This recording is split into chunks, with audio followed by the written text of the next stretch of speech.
this is really exciting for us. She's a zinester. She helps organize the Portland Zine Symposium. She's also writes her own zine, The Somnambulist. She's also got a book out, and she is an essayist, and she's absolutely wonderful. Please welcome to the stage, Martha Grover!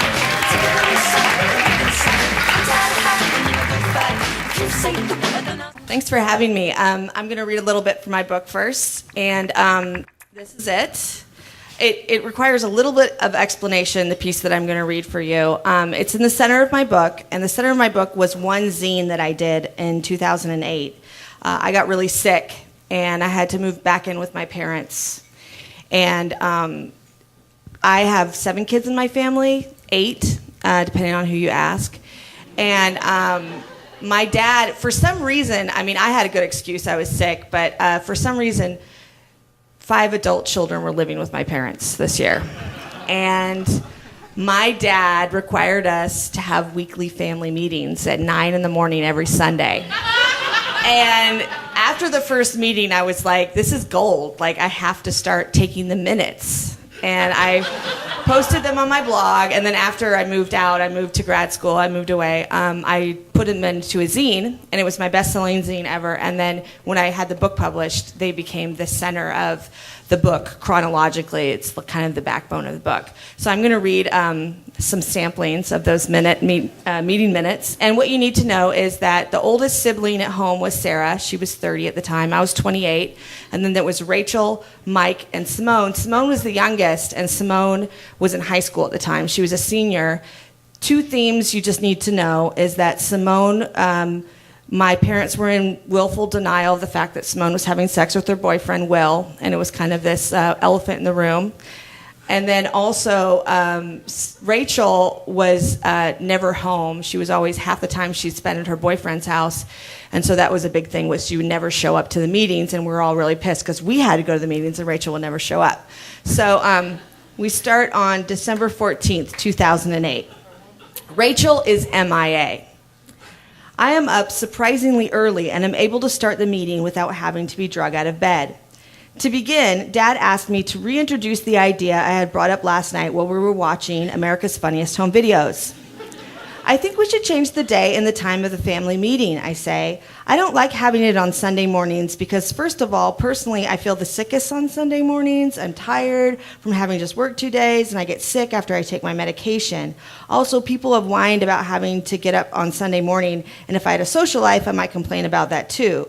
Also, when we talk about chores we want Dad to do, it just seems like he would have a better time remembering if the meeting were to come before his weekend rather than at the tail end of it. Sarah says that there's no way, because of her schedule in nursing school, that she would accommodate a change in the time of the meeting.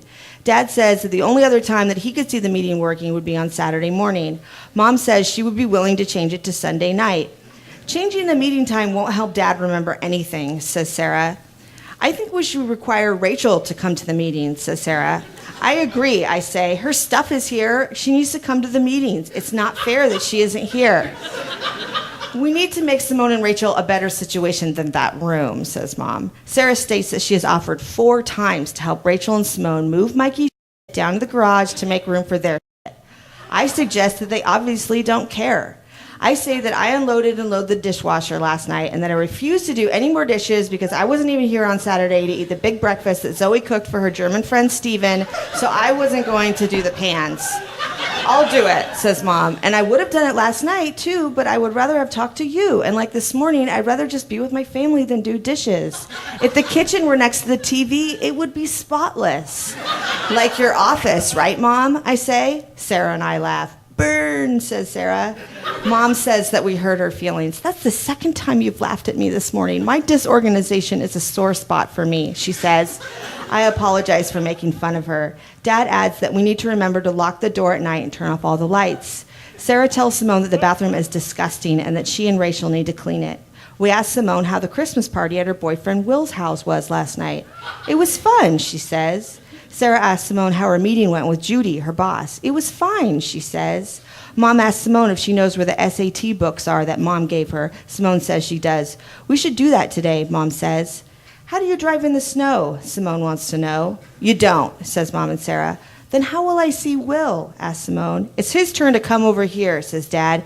You do understand that rule, don't you, Simone? Why are you trying to control our relationship? Asked Simone. I have to know how to drive in the snow because his car is stuck in the ditch at his house and I have to go pick him up. He has to get his own car out of the ditch, Dad says. It'll be good for him, says Sarah. Men like a challenge, says Mom. December 21st, 2008. Simone is snowed in over at her friend Maggie's house. Sarah wants to know what the status is on the razors in the shower. I say, I must have some new ones somewhere. Well, we shouldn't be sharing razors. It's disgusting and unhygienic. I agree, I say. That shower is disgusting, I say. I think Rachel and Simone should clean it. I am not cleaning it myself, says Rachel. I am also not cleaning our room myself. That would just be a continuation of the pattern between us since we were kids, where Simone does nothing and I have to do everything. Mom says that she noticed that no one's been rinsing their dishes. She loaded the dishwasher last night and came across a full bowl of noodles that hadn't been rinsed. I think it was yours, Martha, she says. I didn't eat pasta yesterday. I said it was Simone's. Dad asks us to please turn off the lights in our bedrooms when we leave them. Dad informs Rachel that she is expected to come to the family meetings if she is staying with us. Mom gets up and checks the water level on the Christmas tree stand. Geez, that thing is already dry, she says. That has got to be the driest Christmas tree we've ever had, says Dad. Look at all those needles on the ground. Well, it passed the dry test at the lot, says Mom. What dry test? Dad wants to know. You run your fingers along a branch, and if needles come off, the tree is too dry. No needles came off, so Mom shrugs. It's a bullshit test, says Dad. Martha Grover! Yeah. I'm so mad at Rachel right now. I know. Rachel really needs to get her shit together. She does. And, you know, if you read the book, basically nothing ever gets solved. It's just the same thing, you know. When the book came out, the designer, Aaron Robert Miller, he designed the cover. He brought a bunch of pictures, and one of them was a house with all the lights on and all the doors open. And I didn't get it. I was like, what? That doesn't look like my house. And he's like, your dad. Your poor dad never got anything he wanted. So, yes. Well, one of the things I think is so interesting about this book and about your zine is that you do write so personally about yourself and about your family. How does your family feel about it? They all know, like, my mom's like, she was a little embarrassed, but she's like, you know, you kept out the most embarrassing things, so.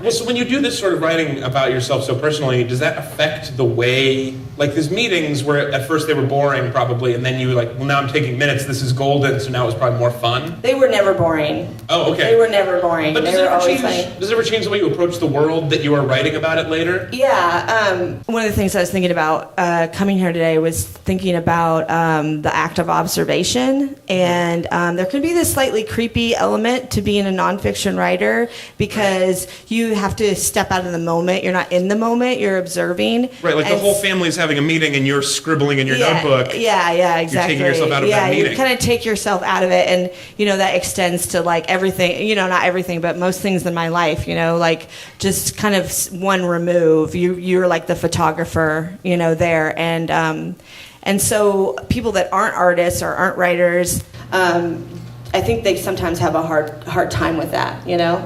That reminds me of how I had to live tweet the Emmys. You're also an artist, Brie, yeah. Like I wasn't a part of it. You weren't in the moment. Because I was looking, it was my art, you know.